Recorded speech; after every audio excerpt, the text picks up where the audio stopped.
rifle ranges.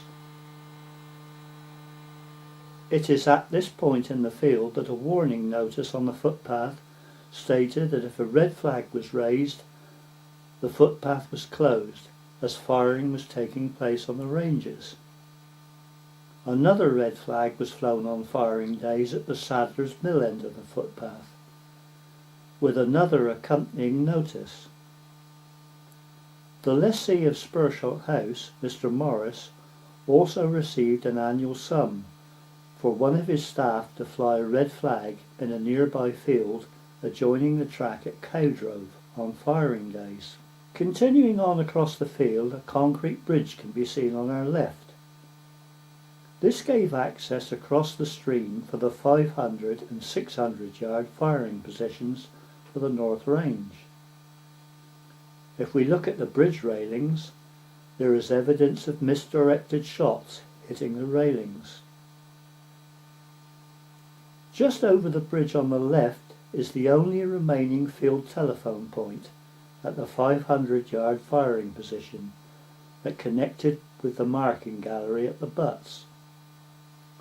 Formerly there were similar points at every firing position from 100 yards to 600 yards on the North and South Range. On this wide-angle view, west, I have indicated the former positions of the North and South Ranges. The North Range was the first to be constructed in the late 1800s. We now cross another small stream in style. On our left is another concrete bridge. This was the main access to the rifle ranges that were approached from Mill Lane. Military vehicles parked at the end of Mill Lane, mostly 7 or 8 lorries, but I have seen as many as 50, so many that Tapsham Lane also had to be used. The troops entered what was known as the magazine field, as a brick-built magazine stood in the field.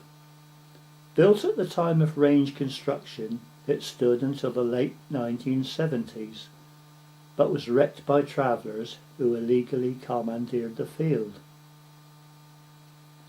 It has since been rebuilt, as shown here. The original shape has been recreated, but there was no window in the original. It is used as a fishing hut.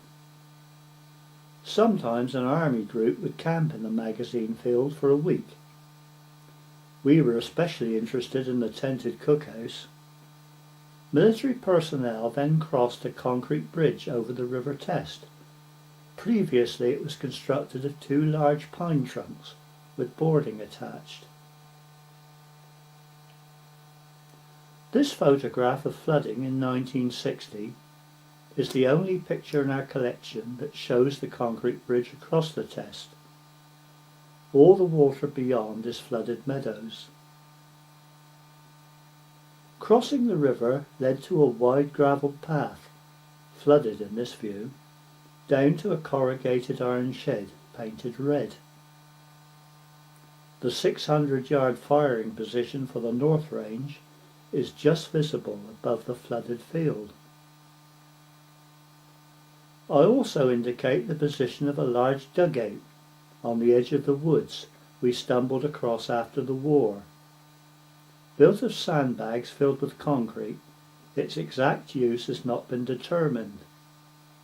It may have been an observation post, as it had an unobstructed view of the valley, or it was connected with the AA gun emplacement by the red shed. It was in this area we found a 2-inch mortar shell that we wrapped in newspaper and delivered to Romsey police station, causing some consternation. We received a stern lecture. We did not like to mention we had thrown it up and down the road previously. Continuing from the crossing of the River Test, troops then continued to the concrete bridge we saw earlier. At this point was the corrugated iron shed painted red. It was used for shelter against inclement weather and also for tea and rations distribution. In the Second World War, it doubled as a hut for an adjacent anti-aircraft gun team who had an emplacement nearby that had a wide-angle view of the Test Valley.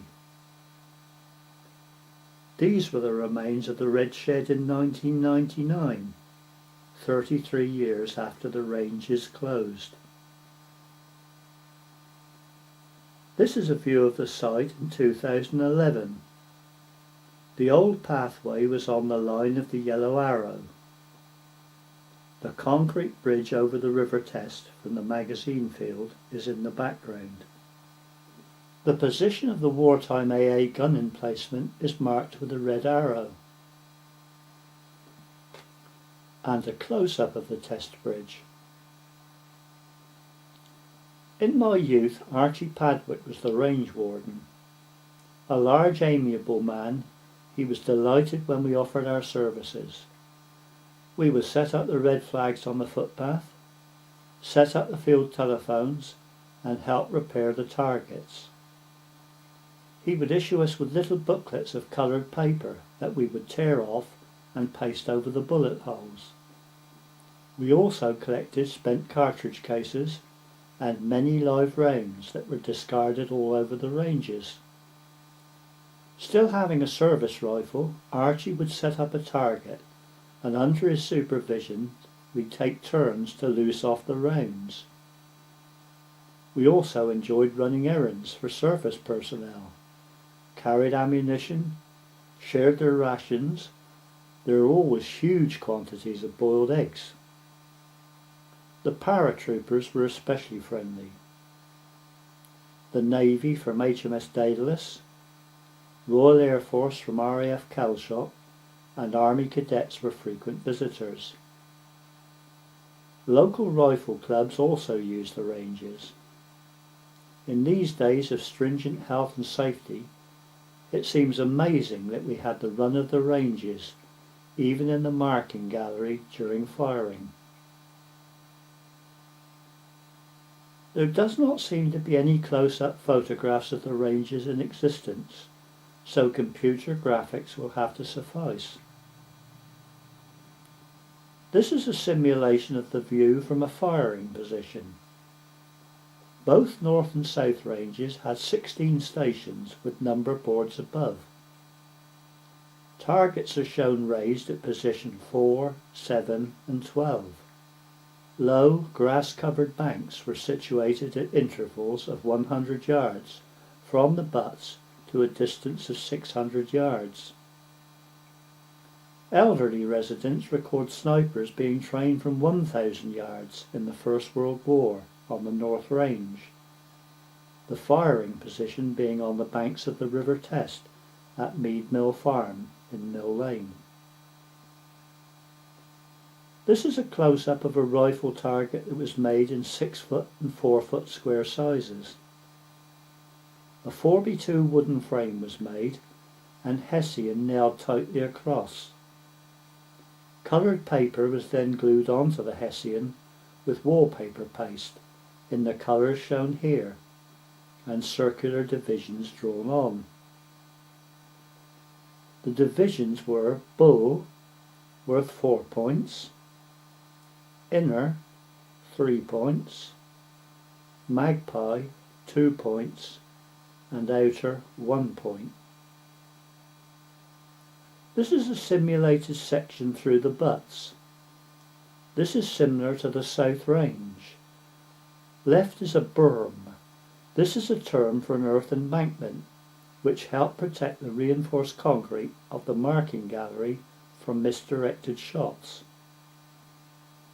The gallery had a corrugated iron roof where the marking team controlled the raising and the lowering of targets on counterbalanced frames.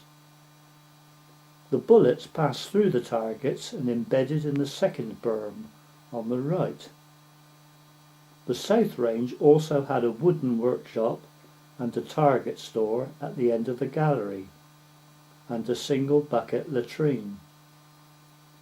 The North Range was similar, but the natural hillside acted as the second berm, and the workshop and target store was a concrete structure. These are the only remnants today: the south elevation, east elevation, north elevation and west elevation. The grassy sunny banks at the rear of the butts on the edge of the woods was full of the scent of wild thyme, and wild strawberries grew in profusion. This is the marking sequence that was used in the butts by troops on marking duty in the gallery. A pointed marker pole, black on one side and white on the other, was pointed straight at the target for a bull, white for upper, black for lower. To and fro across the target, and then at bullet entry point for an outer.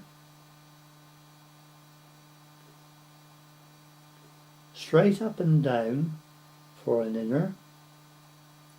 The magpie, so called for obvious reasons, was marked by rotating the pole, alternating black and white before pointing. Another method of marking sometimes used with a circular paddle which indicated the bullet entry spot, and then, according to the points, placed on an agreed corner. For example, an outer, 1 point,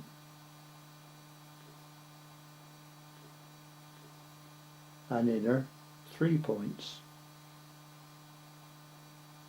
Cease firing order was conveyed to the firing point by field telephone, and the raising of a red flag at the butts. Steel plates some 18 inches square were sometimes set up at the butts for target practice, known as falling plates. The gallery was cleared of personnel to the target stores, as ricochets were common. The main weapon used on the ranges was the standard .303 Lee Enfield service rifle. They were first introduced in 1905. As many as 250 rounds per rifleman being issued, which could secure a maximum score of 1,000 points. A few rounds were allocated for initially calibrating gun sights.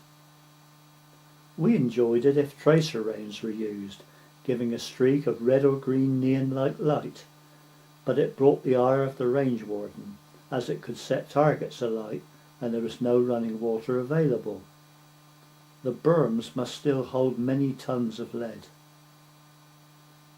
We would collect some lead, but it was hard work. I have discovered rounds fired from Martini Henry rifles that had preceded the Lee Enfield. These were a massive, almost half-inch diameter. Other weapons used were a light machine gun known as a Bren gun.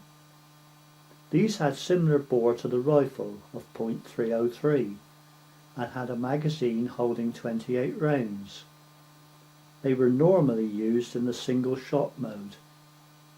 They had spare barrels that could be fitted if overheating occurred due to continuous rapid fire. The Sten gun was also used on the South Range on paper targets glued to thin plywood depicting a German paratrooper known as a crouching Hun. The targets were set up in front of the berm protecting the gallery on short poles. The Sten was used mainly in single shot mode. A burst of fire could deliver 8 rounds a second using 9mm ammunition, which would have reduced the target to matchwood. Handguns were also used at this location with similar targets. .38 and .45 revolvers, usually Webleys or Smith & Wesson. The Navy and the police were the main users. Although we would set up targets for the police before their arrival, that was one time when we disappeared from the scene. We remembered the incident with the mortar shell. The ranges were used very heavily in both World Wars, then again in the early 1950s with the Korean War, and later in 1956 with the Suez Crisis. More peaceful times and a surplus of ranges led to closure in 1966. Sometimes on my rambles I survey the site of the old ranges that teemed with troops and stop and listen. There is complete silence, but I fancy I can hear the echoing shots ringing out as they did in my youth.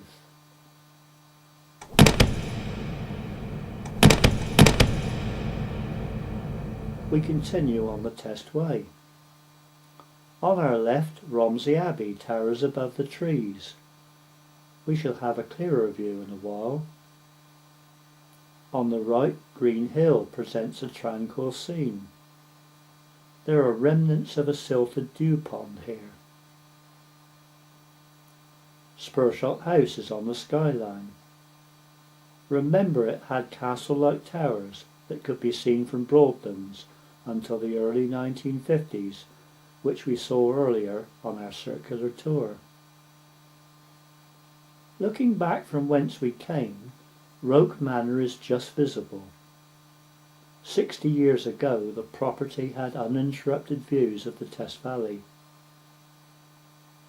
Another stile and stream is crossed.